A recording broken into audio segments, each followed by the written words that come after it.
It is recording. All right. Welcome back to episode 20 of the Dark Dungeon of Pop Culture, the Jabba's Dungeon podcast, with, as always, Tyler, Avery, Chad, and myself. Boys, 20 episodes in. And to cap off Justin Long January, we have the 20th episode of this much revered podcast. It's growing in myths. It's just, so renowned. And here we are. Still, some of us questionably may or may not have pants on. And as always, a good commuting podcast. Listen, it really is. I don't know. Maybe that's just me. Because, again, I'm just a narcissist. And sometimes I'll just listen back and I'm like, shit hits in the car. It's just like you're just chilling with some bros. I mean, to be fair, the only time I think I listen to podcasts is in the car, driving to work and from work. So I'm one of them. Same. I listen to some at work, but it's rare. And if you do watch the videos, thank you. And also, you're welcome because you got 4 different layers of eye candy to work with. So, speaking of eye candy, this month is dedicated to beautiful Justin Long. And like I said, this week we're capping off Justin Long January with Sam Raimi's 2009 Drag Me to Hell. And this one's going to be a doozy. We have many conflicting thoughts, and I am interested to hear everybody's. I like this film.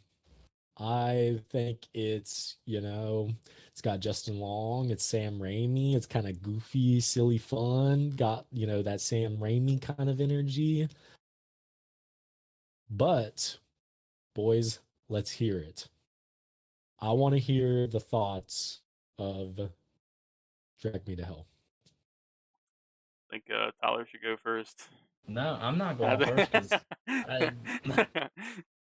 I'll go first. Okay. I thought it was an okay film.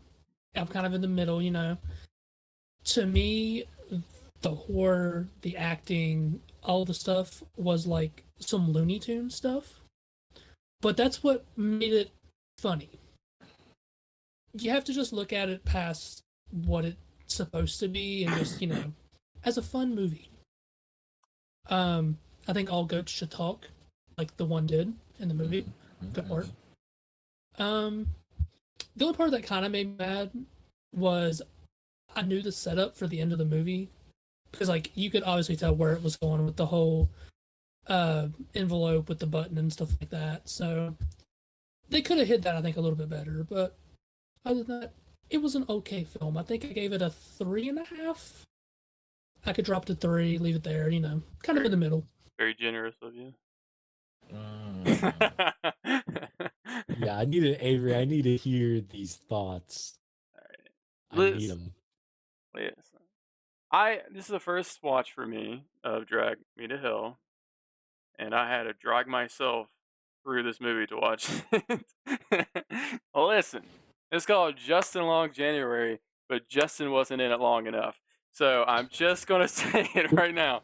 This movie, it was just like it was so weird how he would pop in for like 5 seconds and then it would just be like gone, and then he'd be back again to like consolidate her, and then gone again. I was like, just give me more of him, brother. Like, why couldn't Justin Long be the main character? Don't get me wrong, she's an okay actress. I don't know much of her work, so I'm not really gonna be too judgmental on her. I'm kind of new to her, so.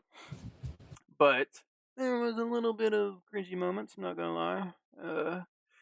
One of them that is like in my head is when they're driving down like the road and the guy's like, what did he say? You're going to hell. You're going to hell. And oh, everybody froze for me. Oh no. Oh, no. Why did everybody freeze?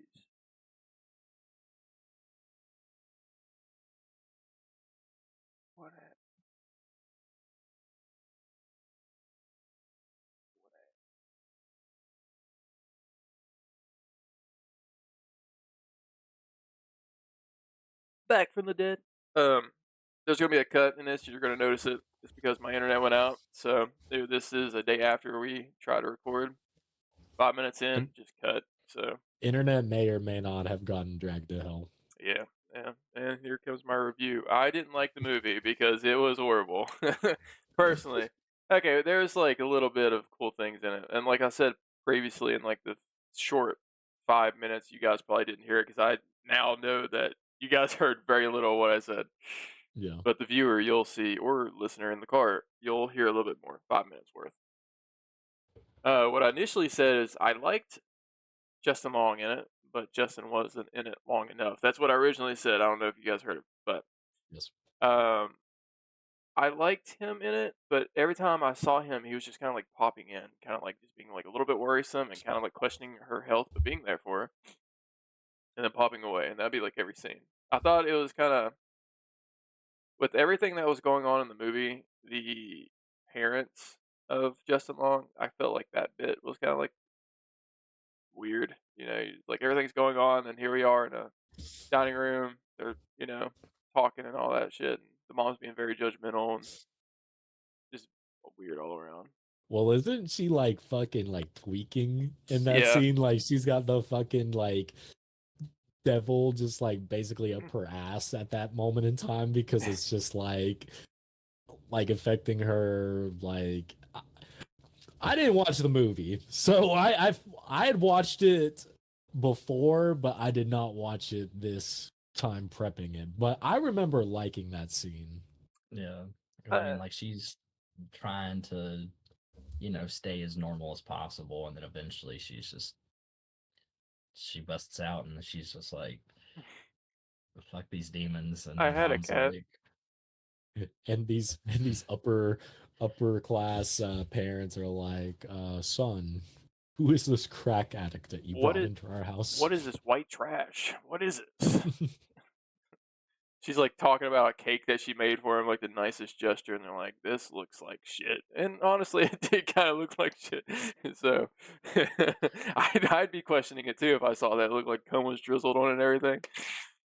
But the things that really, so it's been like years since I've heard of the movie. So like me watching it now, since it's just along January, I took it in as like the first ever watch, obviously. So I didn't expect it. I know Sam Raimi does a lot of goofy stuff, but this movie felt very goofy, like very goofy to the edge goofy, and I was just like, I'm not really vibing with it. The fucking dude, the thing I can't get out of my head is the old lady gumming her up. The fucking teeth gets knocked out, and then she's like gnawing at her jaw. I was like, what the fuck? But goddamn, the sloppy toppy, brother. And that was kind of goofy to me, but I kind of liked it. It was kind of a fun little scene. The one that I cringed at hardcore was like it was like the anvil that falls on her, and it's just like the eyeballs pop out. And I was like, all right, now we're getting into some Looney Tunes stuff. yeah. The CGI on that also is very bad. Yeah, that one was where it took me out, I think, the most because I was like, yeah, that was just a very goofy scene. That's what made me think of Looney Tunes when I first seen it, because I was like, oh, Roadrunner just dropped, Yeah, an anvil dropped on top of him. the fucking anvil and then the eyeballs. That really took me out. I liked the grandmother. I thought the fucking funniest shit was the dead body. Every time they would like happen to be close to each other, she would just grab her hair. I thought that shit was funny. Um, I felt like the ending was kind of rushed in a sense. I mean, I knew it was like the end of the movie. They were trying to do this certain like thing, but it's just like fighting in the grave, almost drowning. She thinks she succeeded, and they automatically go to like a train scene, and then he gives it back to her. And I'm just like, oh, shit, this was real quick. What the hell? And then she gets dragged to hell.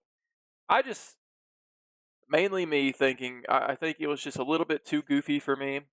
You know, I didn't enjoy it that much. Justin Long's cool. The actress is pretty cool, but it was just a little too goofy. I don't know. I will say the actress, it's got a little bit of the David Ayer energy on Twitter.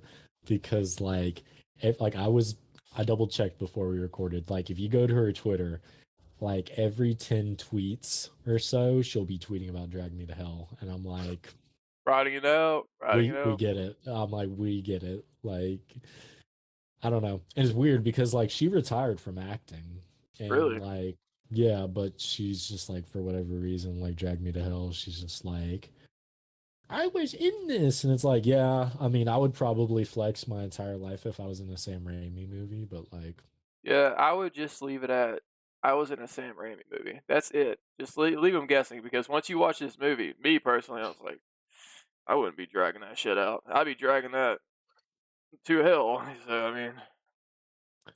I mean, but you do get a talking goat. the talking goat, I did like that one. I really did like. It was funny. It was that was cool. I like that. I wish there was more of that because that type of humor I could get behind. Anvil to the head with eyeballs popping out. You lost me. You lost me. The granny and the lady fighting in the car just like went like ridiculously hard. Like Yeah. just that granny was an absolute menace to the fucking bitter end. Yeah. That scene. I honestly, out of the whole movie, I think that was probably my favorite scene. Was the fight because it was just like a right amount of kind of goofy and kind of like a little weird and kind of frightening.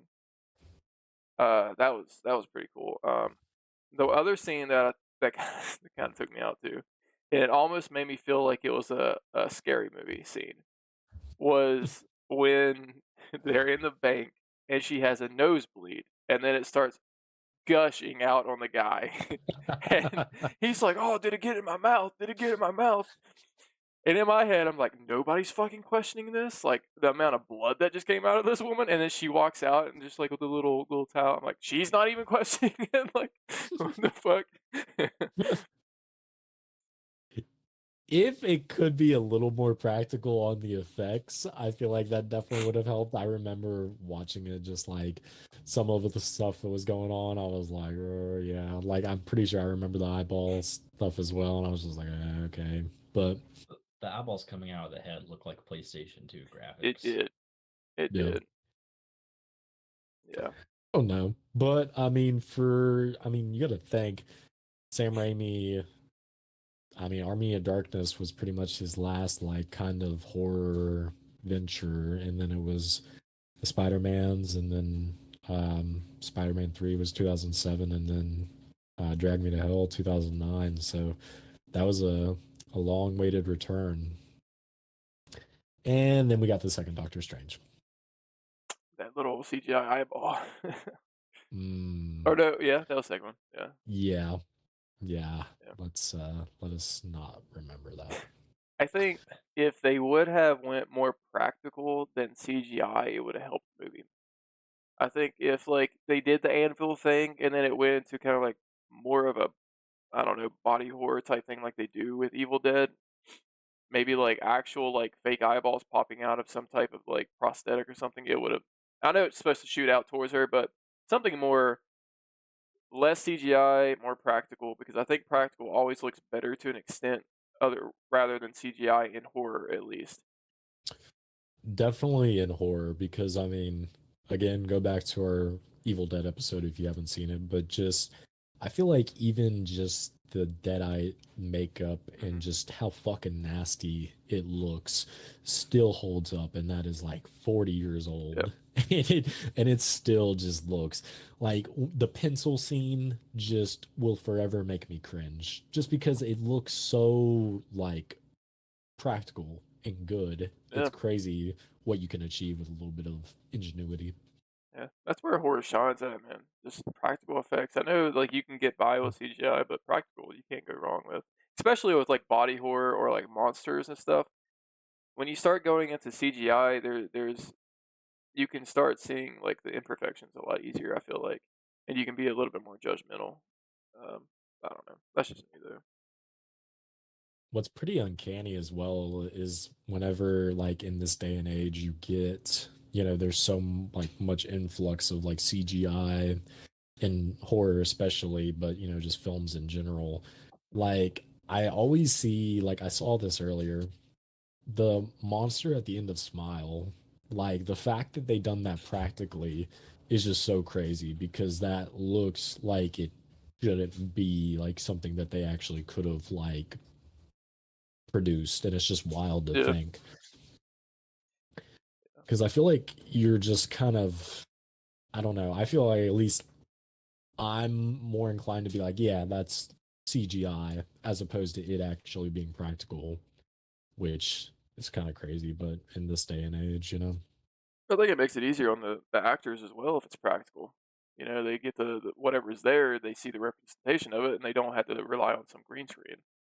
And your Hmm. acting's possibly a little bit better depending on the actor. So Smile, Did I, you? I want more lore behind that. I think the Yeah. next movie they might, but Did you all see the thing on Twitter? I just need to stay off Twitter, I'm realizing, but someone had someone had used AI to try and like emulate the the effect in the Evil Dead movies of like the force mm, moving through, and like they made it like almost like shot for shot for like the original Evil Dead where it's like panning through the forest and like following the car or whatever. And it's just like what the fuck, you know what I mean? It's like it's crazy. Like I just fucking hate AI. You know, it just takes away from like people that can actually like create that kind of stuff. Like 40 years ago it was done, but like now someone can just put it in a program and it'd be Mhm. done, and it's just crazy. dude, the AI videos I see, like I don't know where I sent it. It was one of the group chats. It was just like a dude like banging on something. It was like a big heavy set dude, and then he like came closer to like what would be the camera, and then his eyeballs open, and it's like a flesh looking like area inside with like some, I don't know if it was like a rat or a beaver, but it looked so realistic. It was so fucking freaky. Like, but like that Yeah. stuff's so weird because I see more and more of that, but it's just like useless videos. It's like, oh, look what I can do. It's gory type of stuff, but the only thing like I like about AI, and it's very little, is just like the information you can get out of it. Mhm. Being like a helpful tool with information. That's about it. When you get to like using it for film and whatnot, and I know there is a lot of things like happening within like the film industry. They use AI for the background and stuff for scenes and whatnot, but um, that's where I kind of don't like it because you should get creative. You don't want to let the creativity die and just let it be up to something else. Hey, but Tesla, sex bots. I did see a video of, I don't know what they were. Like they were like walking robots, but it looked like a human, and she was talking. I don't know if that was supposed to be like a future sex doll that can like communicate with you or not, or if it was just like, hey, look what we can do. But I damn know for sure it's gonna happen. It's gonna happen. Someone's busting out some fucking racks for a sex doll Oh yeah, like dude. that. I would I'm drop. getting on like a Cyberpunk 2077 kind of vibe. I don't know if y'all played that game or not, but there's like Brother. whole like clubs of just that stuff. Mm. I'd be throwing bills. I'm sorry. Sorry. I know somebody in our friend group that's going to, Chad. I know the same one. I won't name drop him.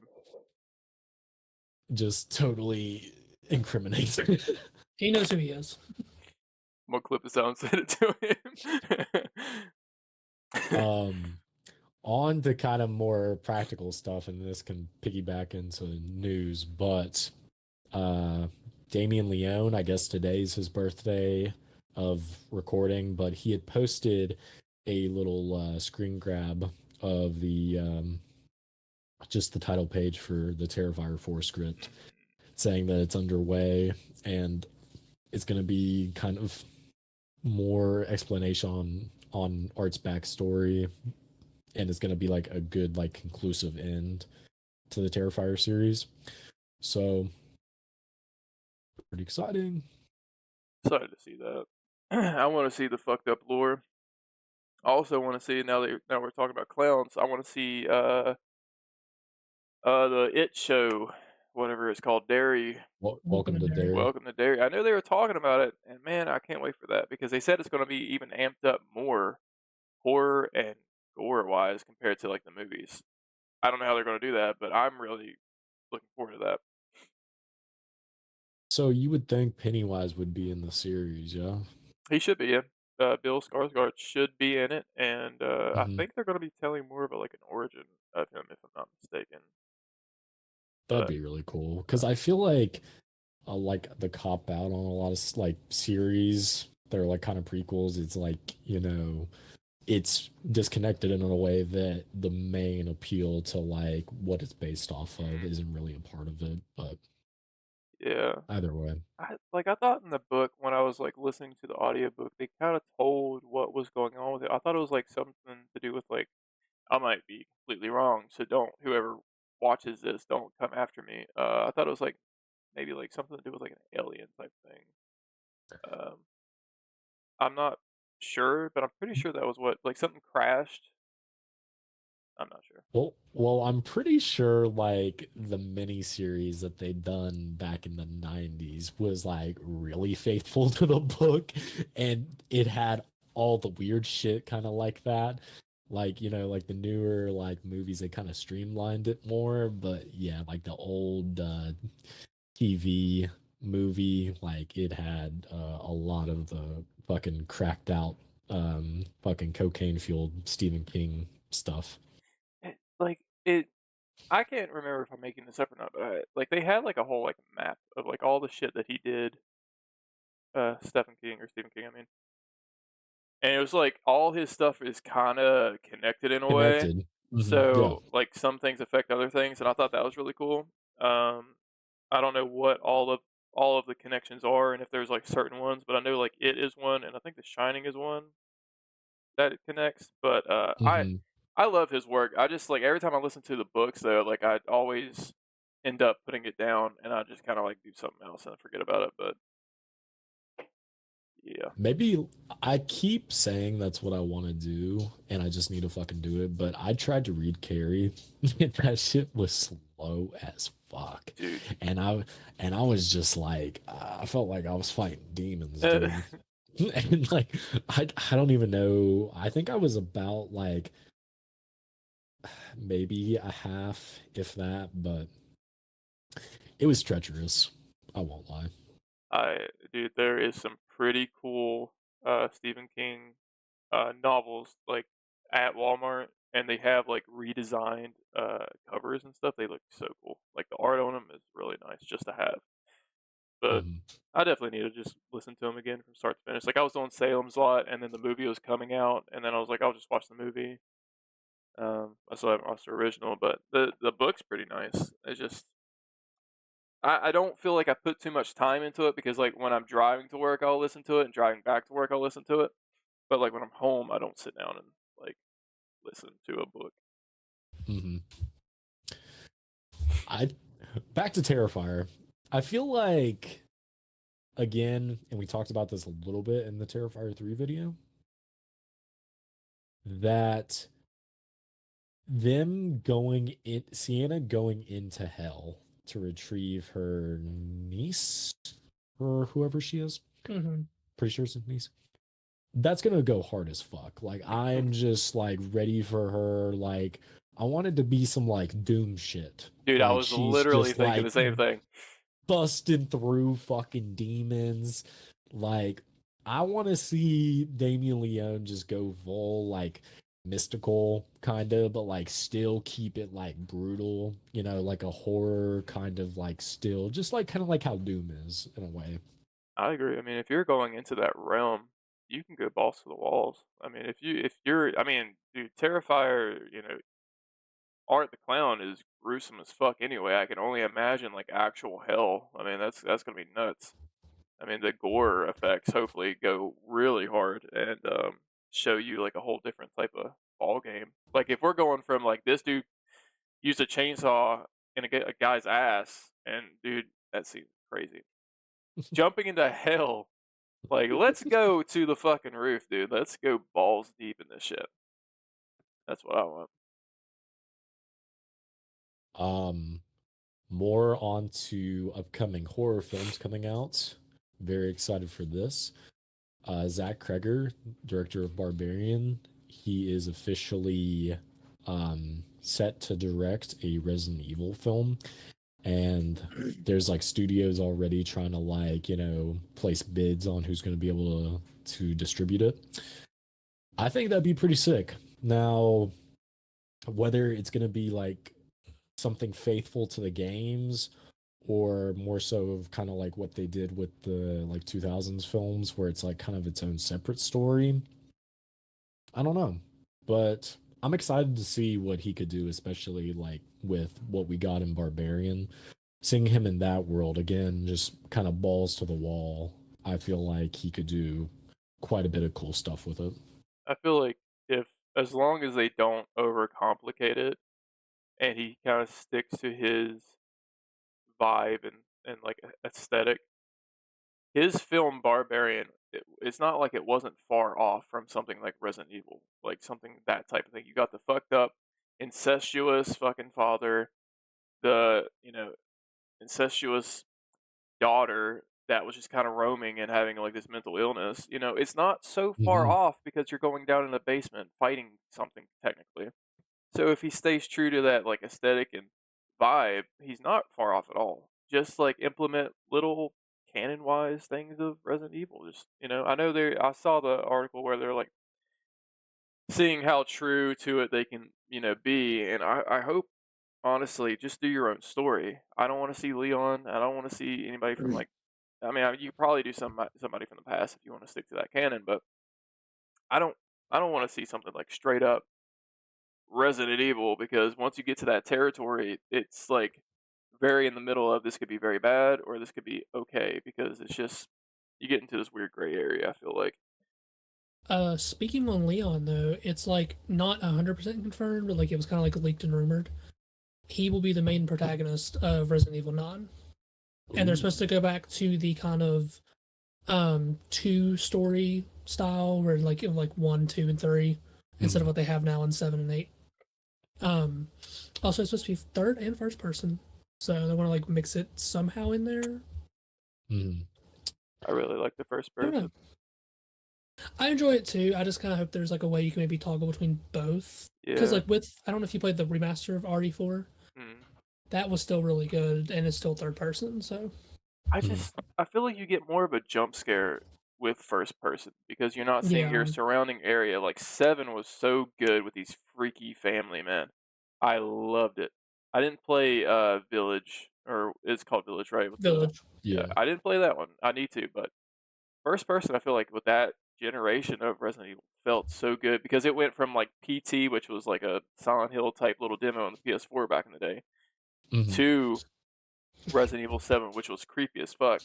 So if they do it right, yeah, that'd be nice, but it's weird if you got the option.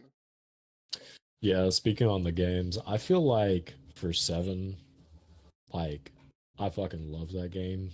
The first person was just like perfect for it because it really was just like spooky as fuck and there wasn't really a whole lot you could do. Speaking on 8, I didn't like it as much, but it was still good. But that would have been a good game for it to give the option to toggle between first and third because you get that like the spook factor in like the manor with like the big titty goth mommies. Lady D. Yeah. Lady Double D. But like with like the werewolves and shit kind of towards the end and like all the different like big bads you have to fight, it kind of would have been cool had it been an option because I don't know about you, Chad, but like I felt like towards the end, like especially whenever it was like those big like arenas and you had the the werewolves all like fucking bum rushing you, it was like really hard to fucking navigate. It was. Especially playing like I played it on like the base Xbox One, so it doesn't already run the best, so it didn't look the best either. So that I can understand where like these are boss battles, you'd have that option, that would make sense. But then like the story wise of like you have jump scares and stuff where you can't just like see it easier. That would make sense if they did it that way. Yeah. But it is interesting because the first person definitely saved the franchise. I mean, not single-handedly, of course, but like this just 7 and just being put into that kind of view. It was different for the series, but it done wonders. Going from 5 and 6 that were just like action oriented to 7 that took it back to horror with a new protagonist and everything, it was just great. So There, I think what was the one with like 3 games in it? Was that 6? 6. I saw something on Twitter. I don't know if it's true or not, but they're thinking about like remastering that. They're just skipping 5. I guess. But I've heard that. I don't blame them, honestly. I mean, Listen, brother, 5 is okay. 5 is okay. it was, yeah. It's okay. It's air. I remember watching Let's Plays of 5, and like the base like enemies that you fight like are pretty freaky from what I remember, and like just like the base like the Let's Plays. So Chad, since you're a renowned Resident Evil fan, how do you feel like what kind of approach they should take in like in the film? Because Avery does make a good point with if it's kind of going off of like already established source material, then you can only have like a narrow way to go where you're veering too far off the property, or that you're just retreading what's already been told. So I've not seen the actual other Resident Evil movies. Really? Okay. But I played all the games, so I've not seen the movies. Nice. I would like to see a faithful adaptation of like the first game, but I don't know if this would be the right move to do it. I think I'd be better to see it first, maybe like animation, and then see how they could do it live action. See, I wouldn't care if they could use They have the animation movies, so it's they like do, but they're not. they're not great, but like they're kind of like their own thing. Yeah, they have those, and they could probably like do a whole like like a high budget movie if they really wanted to. But yeah, I think I've watched 1 or 2 of them, and I was like, I can't do much of this. the 2000s ones are decent, I would say. They're cool in the sense of like they're in that same generation of like Underworld. You had that like that's Very much basically so, yeah. like that. And then like the newest ones I didn't watch, and then they had the TV show, or it probably was just a movie. I didn't watch that. No, they had a series, I believe. They did have a series. It was on Netflix, I think. Oh, okay. I couldn't remember if that was like the new movie or if that was just a series. Yeah, they had the movie and then the series, but I think the newer movie they kind of like they had like Leon in it. Like I think they were trying to kind of make it more game oriented, but I don't think it panned out. I think he had a big fight in the White House or something in that TV show, if I remember correctly. Every time, that's like my main issue. Every time they try to put like these canon characters into it, they end up failing, or they don't. Yeah, that's the weird like It's double-edged sword that you get. You have the source material. It should not be this hard. You're making it way too complicated than it has to actually be.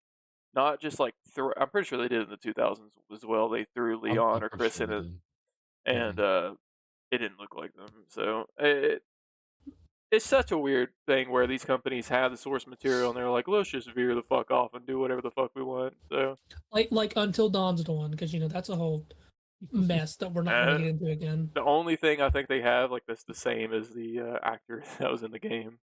Yeah, and he's like a gas station worker. So I don't know. The replacer, he's replaced. But like with the movie, I wouldn't mind if they did something set in the like Resident Evil universe of the games, but tell a side story to where it still connects to the games, but it's not like a main focus. It'd be cool if they could like cover like a character that isn't like necessarily like that big as far as like depth or whatever, but then you kind of make the risk of like getting a character that nobody really like fucks with, And they're like, why the fuck did they do that person? Yeah. But that's really surprising to me that you haven't seen the like 2000s movies, because like they just feel like such a fever dream because they're just so fucking off the wall. It would be kind of interesting for us to watch some. There's so many, and I don't think they're very good. But there's like just it's crazy how they'll have like little like sprinkles of like the actual RE like lore, but then it's just completely different shit. It's so wild. I think I've seen like 5 minutes at my uncle's house when I was like 7, and that's about it. I think the first one is probably the best one, honestly. It's like that one was like kind of cool and creepy, and then they kind of keep going into like zombie ninja killer is like, what the fuck? She just becomes like the fucking pinnacle, like I don't even know comparatively. She's like Keanu Reeves of the zombie movies of the 2000s. Yeah. I wish we would have got the George Romero Resident Evil movie that he was making. There's a documentary I think on Amazon that shows like the whole production of it, and you can actually see they were trying to do a like 1-for-1 recreation of the first game, and for some reason it failed. The Zombie King. They could not get it made. Now, Chad, to your point, I feel like if they were to do like a faithful, like you were saying earlier, like kind of like a reimagining or like rendition of like the first game, that could kind of work, because I feel like a lot of people like haven't really touched the first game, as opposed to like, because there's not like a super like polished proper remake like there is with like 2, right? There's like the story chapter mode I think you can get that's like Revelations. That's pretty much a retelling of the first one, but they did it in like episodic fashion. I don't know if you ever played the Telltale games, but they're like those. Okay. It was like that, but it wasn't like a faithful retelling, but it was close from what I can remember. I think the other thing they did was they just remastered it. They didn't change any game. Like they like kind of upped the graphic quality, Yeah. but it was like kind of like what Rockstar is doing with like the GTA remakes. Like it's like better, but like not like how they're doing with like Resident Evil 2 and then 3 and 4. Like I've never played it, and like it. I think the only thing that will keep me from playing it is how old the game mechanics are. I wouldn't enjoy it as much. So, I mean, like, it would be kind of interesting to, like, see it, like, from that route, because I feel like they got a lot of new, like, players and, like, an influx of fans, like, whenever they started doing the remakes, and then, of course, when 7 came out. So, there is, like, a lot of people that haven't touched on, like, the ground level of where the franchises started. So, that would be interesting to see, I feel like.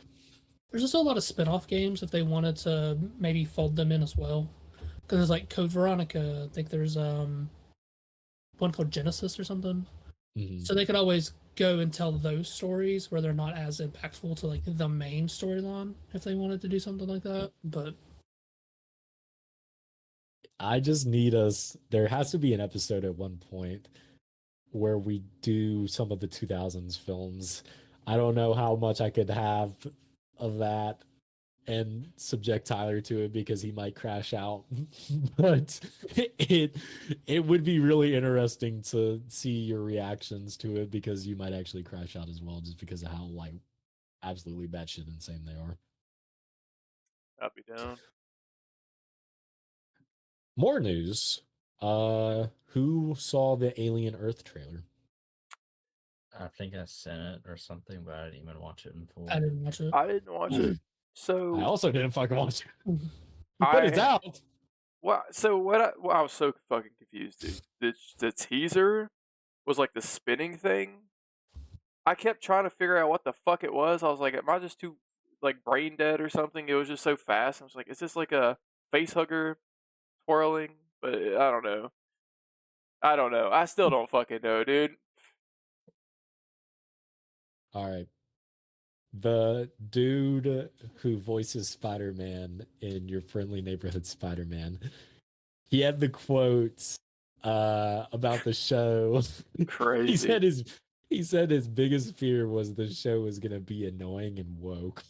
The day before, like you're basically, dude, you're so close. You would have to have the check already to be this fucking safe to say this shit. Crazy.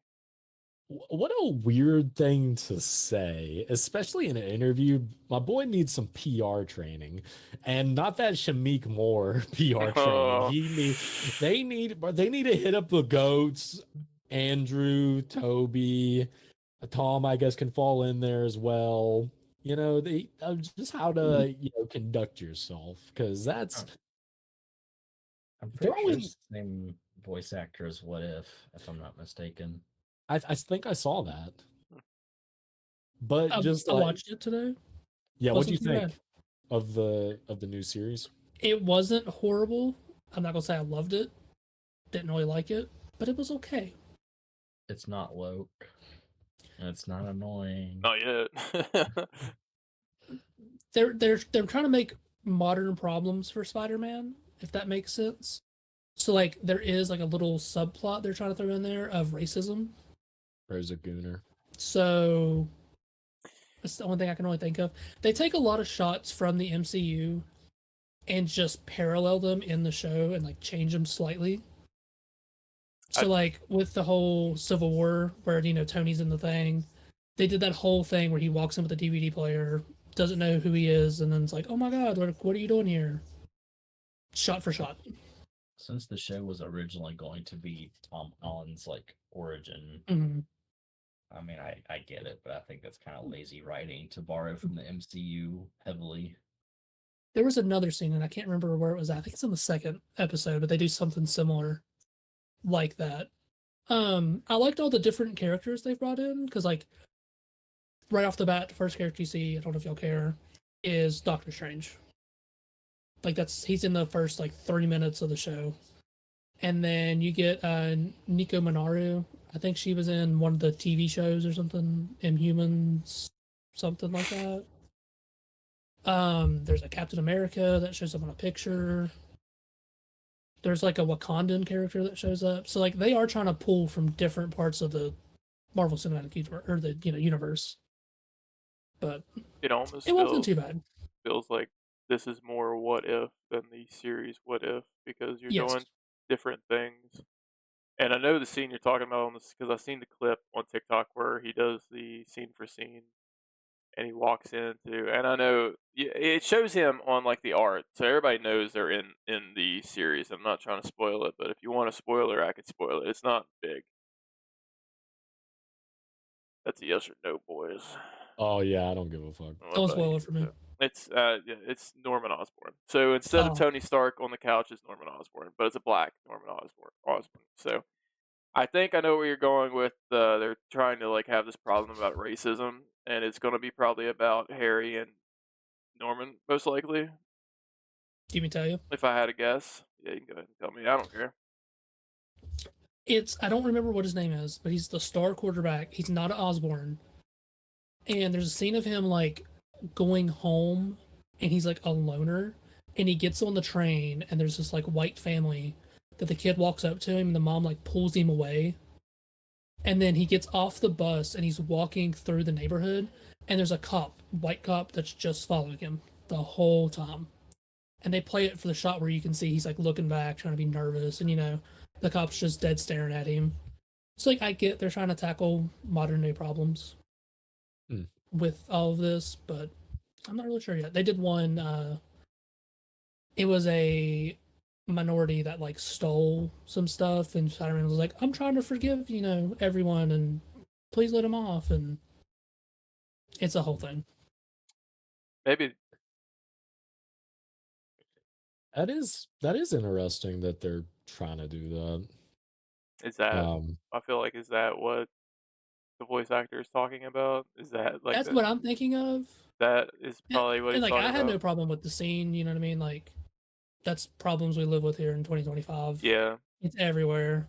I thought by the actor saying that it was going to be like, I thought that they were going to make Spider-Man gay and everybody's gay and Peter and Ned are I'm actually gay now. Voicing a gay Spider-Man turned me gay. I will be devil's advocate here, and I'll say, in a world where we have so much darkness and we have so much fucked up things day by day, I would be, and I fully support everybody.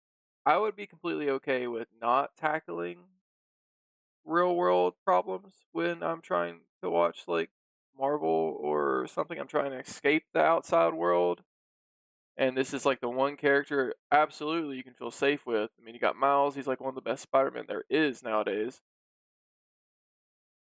You know, like we don't always have to focus on the bad when we're trying to escape from it. You know, that's just me playing devil's advocate. You know, I'll probably enjoy the series no matter what, but that's just me. Like, I'm excited with the end of episode 2 to see where they go from this because I don't know if y'all care. Spoiler. Norman finds out that Peter is Spider-Man. So I'm kind of hoping that they will start like a bond, and he'll try to maybe take him under his ropes and make him technology. I don't want a rehash of like what Peter got in the MCU from Tony, but I'd like to see him build his own stuff. And I'm hoping by the end we at least get a Green Goblin teaser or something. So it feels so weird that this was supposed to be an origin, and then it got flipped on its back, and they're like, it's not canon. So then they threw in Norman Osborn, Harry Osborn, Strange, and then like I mean, Strange is already canon. There's more too. And I know a big one that's like it's been advertised, and I'll say it. It's a symbiote. Yep. So it's so fucking weird to me that it feels like maybe they thought it was too boring to do a origin, or they maybe wanted to save it for like some type of actual movie. But we're so far into Tom's Peter's story, like it's kind of hard to go back to day one. I don't know. It's just such a weird like time to do something that's like more what if than your what if series. Like I don't know. I guess they want to do it so that way they can use more characters from the comic books because like you've got those people, you've got who was the other one? Daredevil's supposed to show up. You have I can't remember who it is. My mind's blanking, but there's other characters that they could not have used in the show if they would have kept it in the MCU. Kurt Connors, Dr. Kurt Connors. She's a lady. Oh. Huh. But she's working at Oscorp, and I think she's missing an arm, if I remember correctly. And she kind of takes Peter under her wing to kind of teach him the ways. So, I mean, Spider-Man, Batman, those characters are just so like so exposed as far as like different reimaginings, retellings, and everything. I mean, just even what we've gotten as far as like, tinkering with characters that they had in like the Spider-Verse movies, where like Green Goblin is that giant, like the ultimate Green Goblin, and you got, Dr. Octavius, a woman, and just, the little stuff that they like change around. It is cool how, they are such, renowned and just characters that are so exposed that you can have some levity to change some stuff around and just like kind of tinker with stuff. Speaking on like Spider-Man having like modern day problems, like Aunt May, like she could have like an OnlyFans or something like that. she's a little older in the show, so I don't know if she'd want that or not. They do touch on Uncle Ben's death though for like a second, which I was very surprised about. I'll fucking pay for it. All right, bro. MCU want make MCU, OnlyFans? yeah, but bro, I'm gonna paint my walls. God, hey.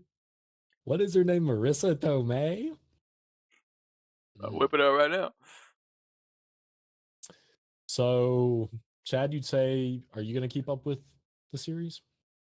I will probably watch the first season just to see what it leads to. I don't know if I'm going to continue after, but I'm going to try my best to keep up with the show.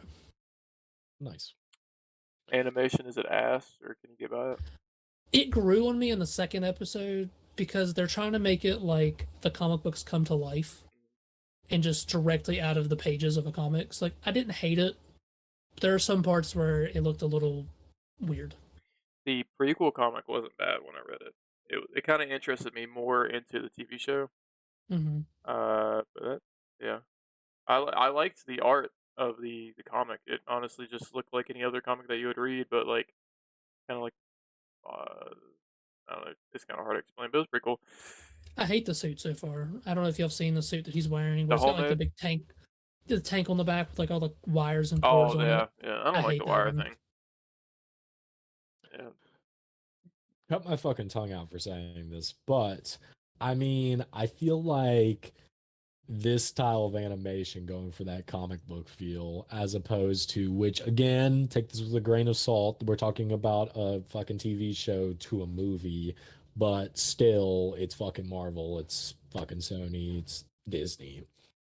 Like Spider-Verse animation style as opposed to like this, which Spider-Verse is its own thing as far as like it's like kind of different like ticks with the animation. But I saw like a clip of the series where he gets bit. Mhm. And I did not notice this, but somebody had quoted that clip and was like, the fucking background characters not moving is crazy. And I did not notice, but the background characters were just like cardboard cutouts just not moving. And I thought that was Wow. insane. The animation also reminds me. I don't know if you guys have watched it, but back in the day, in like the 2000s of Toby's era, they had they came on discs. I don't know if they were on TV, but it was an animation of Spider-Man, same suit and everything. Um, Hmm.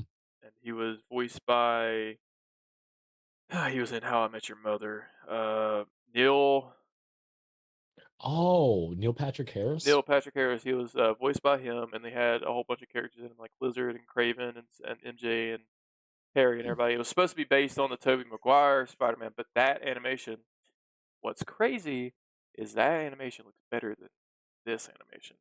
And if you didn't watch that, I would highly recommend it. It's pretty cool, but I just That's don't. like a hella deep cut, is it Yeah, not? Like that's like early. Is that before Spider-Man 2? Because like I remember someone talking about that and like that was like early. I I could look it up thought and see. like I wish they would have went with the animation style from like X-Men '97, Yeah, that would be because I feel cool. like that was really well done. But bro, if they could just like I know he was like teased, I guess, in like the second season of X-Men 97, but like if they could do like an X-Men 97 like thing for the Spider-Man series in the 90s, bro, I would get Disney Plus back just for that shit because that was like so nostalgic for me. It was 2003. That's crazy. It So looks before Spider-Man 2. This animation style was cool. I mean, it was just very. It looked like kind of like Ultimate Spider-Man, but also like it had Tobey Maguire's suit in it. I'm pretty sure it was supposed to be about him, but I don't think it's canon. It's not canon at all. there Uh, was a YouTube video I seen of a guy that made an animation of like a Spider-Man versus Venom fight that was only like 3 minutes I long. saw that. But I think it looked a lot better than what the Disney Plus show looks like. Mm. It was still, kind of rough because it was made by like one guy, but still, like what he could do looks pretty good. He's supposed to, I think, continue the story as well.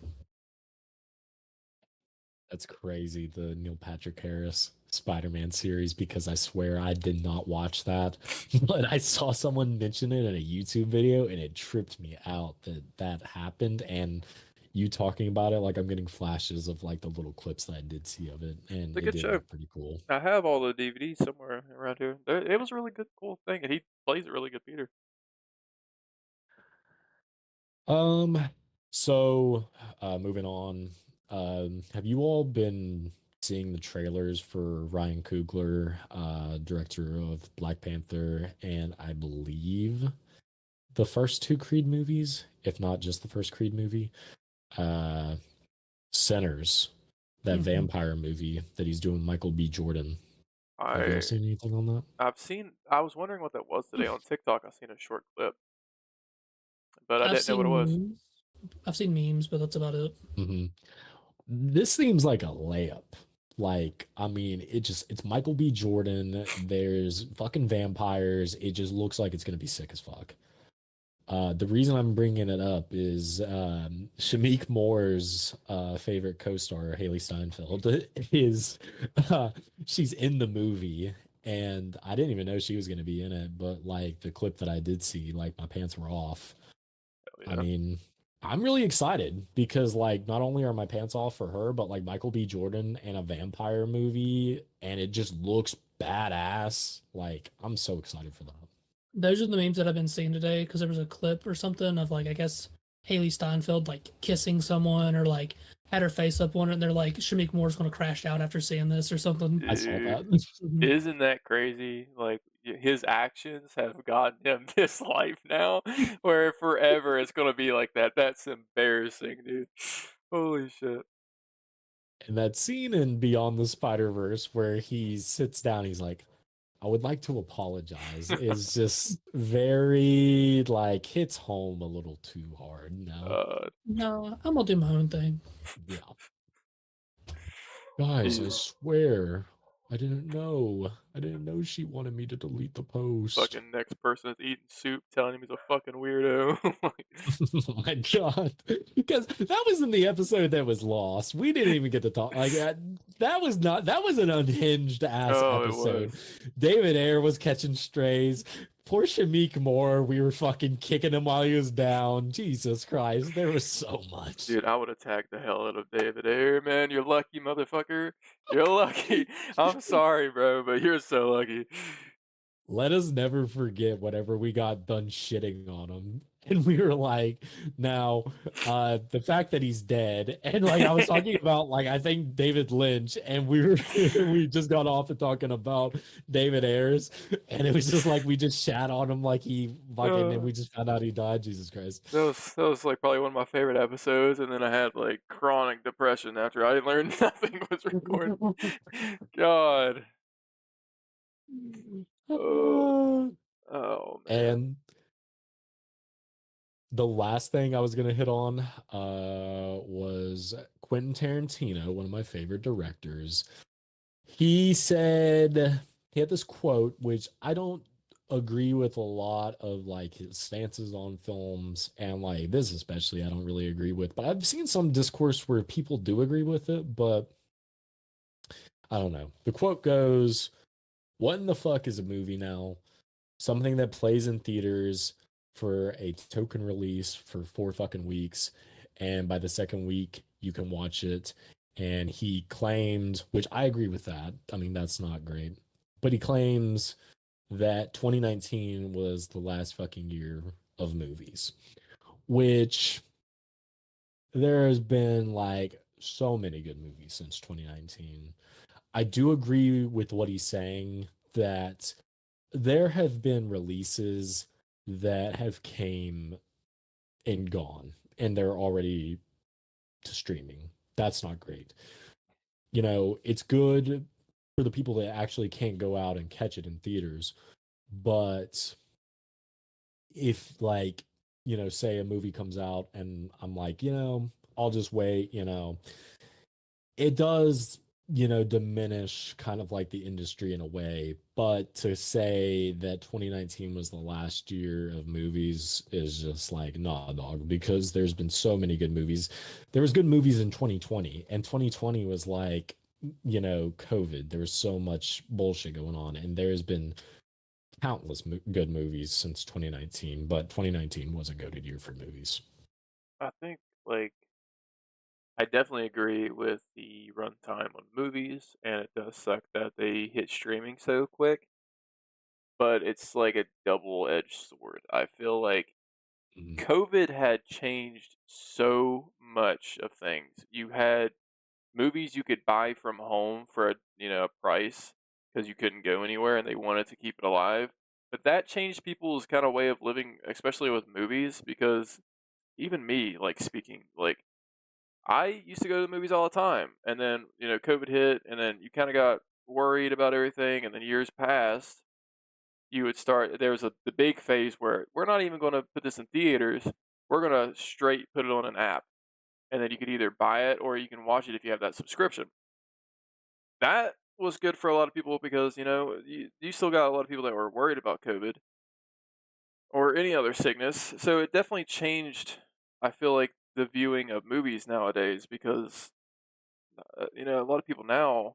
I feel like that switched switched in their heads. They're like, well, I'll just wait till it comes to my streaming service or DVD, and I don't care to pay that $20 at home at my comfort of my own place and not get sick and whatnot. And I understand it both sides. I love going to the movies, but shit's getting expensive, brother. Shit's getting fucking expensive. Mhm. The food's expensive. I can't remember the last time I bought a ticket. I don't think it was too expensive, but the food's fucking expensive. Um, and that's where they get a lot of the money too for the people there that work there. But I definitely see both sides. I don't agree with the runtime because I feel like it could be longer, especially like Nosferatu just hit theaters and then it went to streaming, and I was like, wow, that was fucking quick. But I can see it where you're getting money at the theaters, but then you also have to think you're probably going to get a good bit of cash, on that side of streaming as well. Rant over. I'm sorry. Now, I might be on the cusp of a rant and or crashing out, but I need to preface this because I don't want to offend anybody. Has anybody in this chat ever brought a blanket Oh, to hell a no. movie theater? Hell no. A hoodie. Tyler? I've personally not brought one for myself. I think Michaela might have brought in a blanket once, but it was like one of those showings where we're like Mhm. one of like 5 people in the room. So Mhm. but like Mhm. I understand where you're going with probably a pact. I think you've ranted to me about this before. What led me to this fucking fork in the road? People have forgot how to fucking act in a movie theater. Mm. Because there was those couple years that we were at home, we were all fucking jerking off, and we were having a good time watching new releases. If you're bringing a blanket to a packed showing, I will never forget as long as I live, and I'm glad I'm getting to immortalize it on this episode, and I'm remembering it, and it's fucking verbatim. During the premiere of Longlegs, it is shoulder to shoulder. It is a fucking packed theater. And I am just like sitting there, like fucking ready to just get my mind blown. And then there's this like fuck that sits beside me. And he is just like overflowing in the seats. And he's just like taking up a bunch of room. And I'm just like, all right, cool, whatever. And then this motherfucker busts out a fucking blanket, a fucking throw blanket.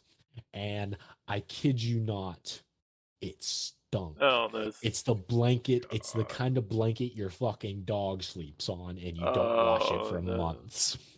This dude threw the blanket over his fucking stupid little ankles and it wafted up into my face. And I about gagged. And I was like, I'm going to fucking kill myself. And it was just so crazy because I feel like, especially in people are just fucking inconsiderate, and I feel like in a movie theater, it is like the one place where you should like be like, a little more considerate than normal.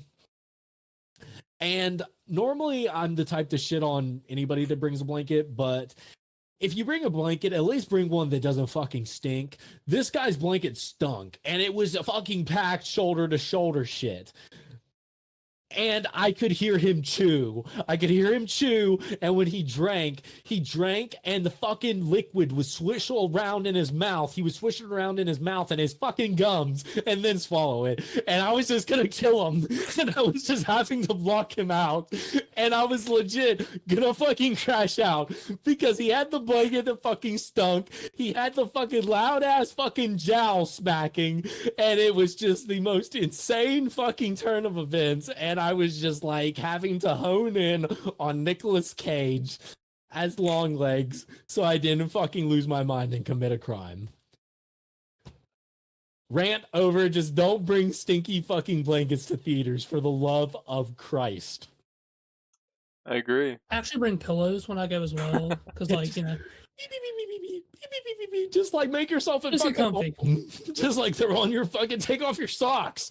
Fuck, we might as well. What shame. Why stop with the socks?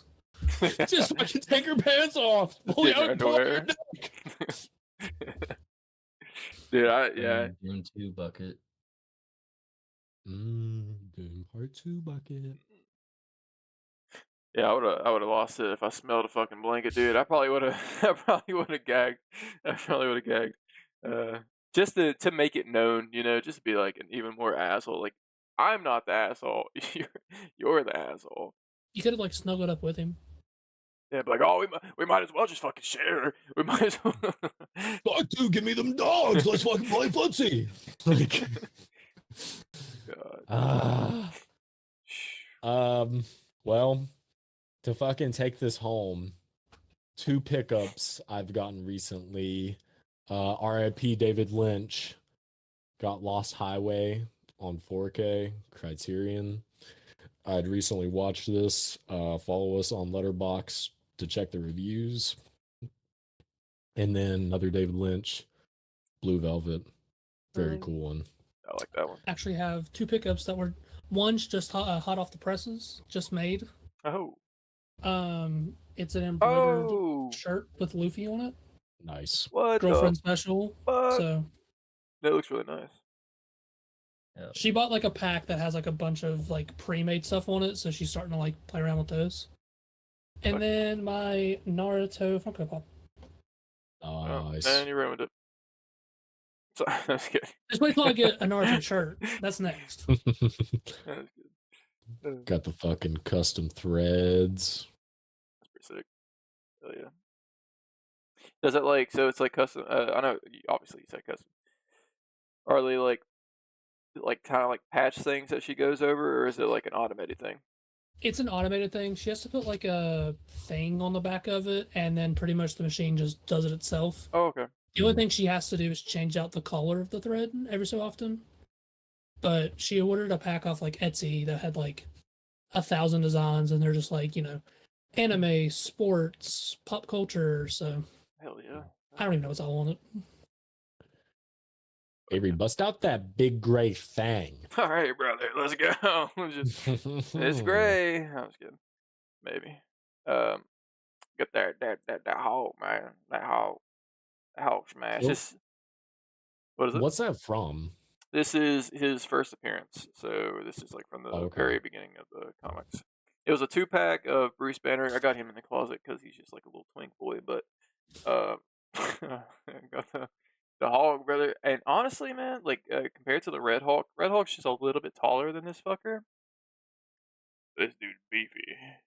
This dude beefy. And I regret selling my fucking Green Hulk because I look at him on eBay and it's too fucking much money.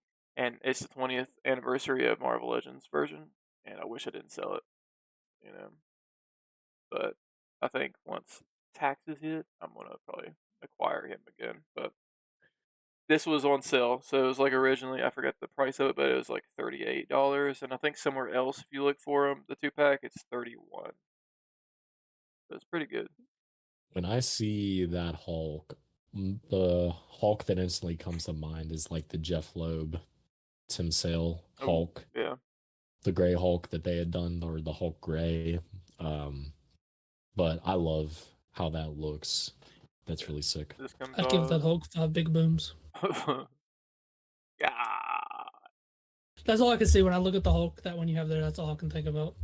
It comes with 2 heads and 2 separate. Oh, here's my other head, and then it just comes with like open hands. But this is the head. Ooh, okay, there he is. Nice. There he is. I really like this one. I think it's probably one of my favorite Hawks I have. And Joe Fixit, I love. And in my little show off is I have Joe Fixit. He's kind of like smaller, which is kind of like accurate to the comics, and compared to him, where he's like big, bulky. So highly recommend. I don't know if Tyler, do you got a Hulk, Tyler? No. I want to get one, but You don't have She-Hulk, do you? Do you have She-Hulk? I do. Okay, well, I do have She-Hulk. I don't have Hulk. Not surprising. Okay. What can I say? I couldn't remember if you did or not. I thought you showed that off to me a long time ago.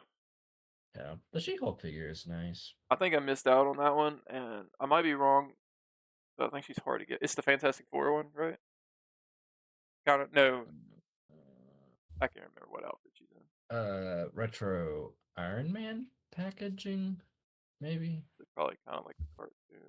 Yeah, I don't know. I think it was for the Iron Man retro card. Yeah, I should have got that last when year. I had a chance.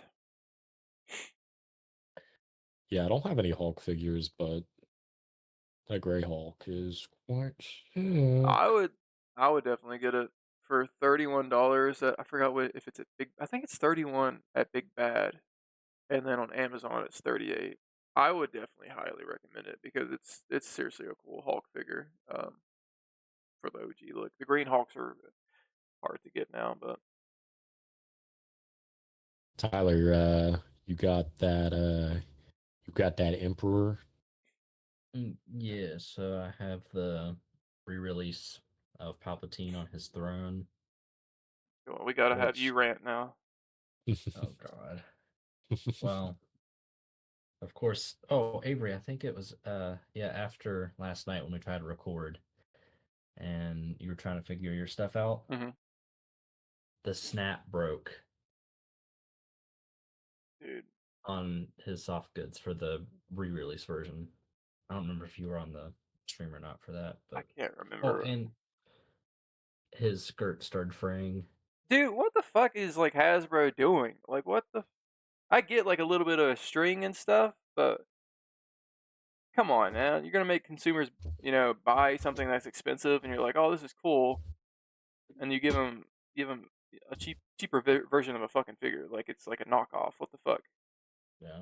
So I'm just gonna keep the archive version on the throne Yeah, instead. that's exactly what they wanted you to do. Yeah. Maybe I'll go and get another archive Palpatine to replace that one. I don't know. But what came in the mail when I got home from work Oh, dude, that's is sick. Ooh. so I finished the Frank Miller Daredevil omnibus for his actual run. So I went ahead and bought this one. And this just has Born Again, Man Without Fear, Love and War, and a couple standalone issues from Spider-Man. Yeah. So I'll start that pretty soon. Speaking of comics, and I meant to ask you this, you didn't pre-order Spider Boy, did you? The figure Yeah. or the mm-mm. I was reading some of his comic, and honestly, it's not as bad as I thought it was gonna be. I thought it was gonna be very like cringe and kind of like dumb, but I kind of like it, to be honest, and I would recommend it. He's in the new wave coming out with Chameleon, right? Yeah, yeah. I pre-ordered the whole wave because I thought all of them were pretty cool, and I don't think you'll get another Spider Boy. And I was like, I'll do it while it's up. And then I started reading it yesterday.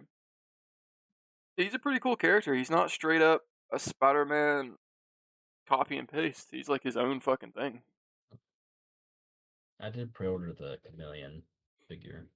Yeah, I've seen a bunch of posts where they're showing up at Target, but I haven't been to a Target to even look up. Like, I'm sure they're all fucking gone as soon as those TikToks were going. Because I've seen it all on TikTok where people are like, "Oh, go to your Targets," and they're going hunting for them. So Southridge sucks anyway. Everything's Mhm. gone at that Target every time I go there. Well, we do thank you all for joining us on this adventure that we took this month of exploring some of the best roles of Justin Long in this given month of January. There's been crazy highs, crazy lows. There's been internet drag to hell. There's been crash outs from all of us, which is always fun. And lots of good banter as always. And there was some monkey talk as well. Monkey talk, yeah. You get some knowledge sometimes. Not a lot, but sometimes. Mm-hmm. Yeah.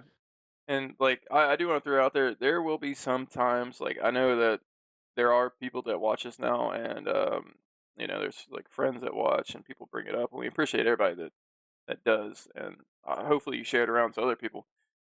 Sometimes we'll miss Fridays if it's hit or miss, just sometimes. Like if it's absolutely like a reason that we can't upload on Friday, it'll happen sometimes. Like I was honestly scared that last night was gonna be like, well, my internet's gone, so it's not gonna come back. But if that happens, you'll get clips. So not only you have the podcast, we usually upload a couple clips, and Brandon does a lot of cool ones. I mean, like the thumbnails that he's doing now is really cool. He's fucking blowing me out of the water. So like, I think they're sick as fuck.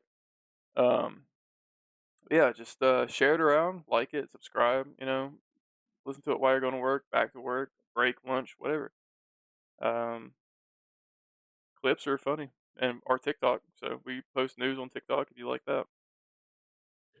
Yeah, definitely follow us on like Instagram. There will always be like Mm. updates as far as like if we have to miss a week or if there's like a delay, by like a day or whatever. So follow us on there and obviously subscribe on here because we'll make posts as well, like we did with the previous episode being lost. So Yeah. and we appreciate the suggestions that we get for like different topics to cover and different films to cover. So we're keeping those in mind, and just continue, like Avery said, just to share and like and Mm. tell people about it. It helps us keep going because we all enjoy doing this. There's not a week that goes by that any of us is like, let's not do it, unless like something happens in life that like just kind of gets in the way. But if you really want to interact with us, I feel like the best way is Instagram, and I mean TikTok as well. But Instagram is like the closest you're going to get to communicating with any of us because we post the memes and then suggestions and you get updates. So if you really want to, throw out a film or like something you've made that you want, shown off on here, like a fan film or something, that's probably the best place because we'll see it. And yeah, just keep watching. We appreciate everybody that watches and gives us feedback. It's super cool hearing feedback from people in real life. It's a cool factor, and 20 episodes is kind of nuts. So I feel like we just fucking recorded 19, which we kind of did. So it's like it's cool that we keep wanting it to go. 20 is mind boggling. So yeah, we Well, I appreciate think back to the Alien episode when I like first hopped on here, and like it just seems like fucking forever ago, but it's just crazy how Dude. time's flying. It was, like I never thought it was like just like a little idea that I threw out to like the group chat one day. I was like, oh, we should do a podcast, and it just kept rolling. And then we did like a couple, and then when I think it was Tyler said that you wanted to join, I was like, oh yeah, that's cool. We can get more people in here because I knew about you from school, but I've never really like talked to you outside of that. I don't think I've ever talked to you in school, to be honest. Yeah. So it was cool finding somebody else that has a lot of like similarities within, because back in the day, dude, I never thought Tyler collected, Black Series and shit, and like I was always a person that like never really brought that crap up or anything to anybody. So it was cool seeing him do that, and then you come into the podcast and just honestly making it 10 times better with all the stuff that you brought to it. What So blew my mind, like I was thinking about it earlier, like before like we did this podcast, I really didn't know Brandon, but like I knew, about him and stuff like that. But like we also went to a concert together, and that always like slips my mind that we actually did that. Same. Yeah, that's Yeah. so random. was it just you two? It was me, him, Tyler, Kyle, and another friend, Nathan. Oh, that's wild. That's wild. Yeah. But I'm pretty sure we were both in the back seat, and I'm pretty sure our hands were on each other's legs. So it's I was on top faded. of you. Don't you remember that? Yeah. I do. I Chad's just a wasn't gonna say little it. pit pusher. I was just throw you in the pit for no reason. I did. Let us never forget when there was like a dwarf woman there. And she wasn't actually a dwarf, but she was like 5 feet. And she had her arms pressed against a wall, trying to back me into the pit. And I'm just like, what the hell is going on right now?